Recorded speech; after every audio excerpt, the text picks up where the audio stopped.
आता बघूया टॉप 9 शहरांच्या बातम्या। नाशिकच्या मालेगावात बहुचर्चित जन्म दाखला घोटाळा प्रकरणी नायब तहसीलदार आणि त्यांच्या पत्नीच्या अडचणीत वाढ। न्यायालयाकडून नायब तहसीलदार संदीप धारणकर आणि त्यांच्या पत्नी दीपाली धारणकर यांच्या पोलीस कोठडीमध्ये सोमवारपर्यंत वाढ।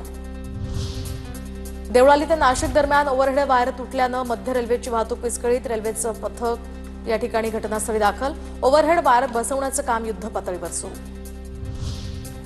बीडच्या नेकनूर शहरामध्ये घाणीचं साम्राज्य। मुख्य रस्त्याच्या दुभाजकात सुद्धा कचऱ्याचे ढीग, तर नागरिकांचं आरोग्य यामुळे धोक्यात येऊन सुद्धा प्रशासनाचं दुर्लक्ष। कोल्हापूरच्या रांगोळी गावातील एका 14 वर्षाच्या मुलीवर पुस्तक देण्याच्या बहाण्यानं अत्याचार, तर आरोपीला 4 दिवसांची पोलीस कोठडी। बीडमध्ये प्रेमसंबंधांमुळे 21 वर्षीय तरुणाला मारहाण, तरुणाचा उपचारादरम्यान मृत्यू।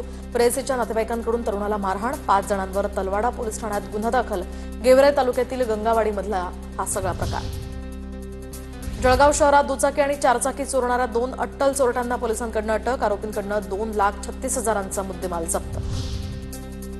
नंदुरबारमध्ये आरोग्याच्या समस्यांचा प्रश्न कायम। दुर्गम भागातून रुग्णांना घेऊन येणाऱ्या खासगी वाहनधारकांचा मोबदला 2 वर्षांपासून थकीत। शासनाकडून वाहनधारकांचा मोबदला देण्यास दिरंगाई। नागद्वार यात्रेला जाण्यासाठी नागपुरातनं लालपुरी सज्ज। दरम्यान लालपरी आता धावतीये। महाराष्ट्र परिवहन मंडळाच्या बसेसला मध्य प्रदेश प्रशासनाची परवानगी। ठराविक वेळेसाठी बस सेवा उपलब्ध असणार। स्वच्छ सर्वेक्षणामध्ये पनवेल महानगरपालिकेचा देशात 6वा क्रमांक। पनवेल शहरानं स्वच्छतेच्या दिशेनं देश आणि राज्य पातळीवर भरीव कामगिरी केली आहे।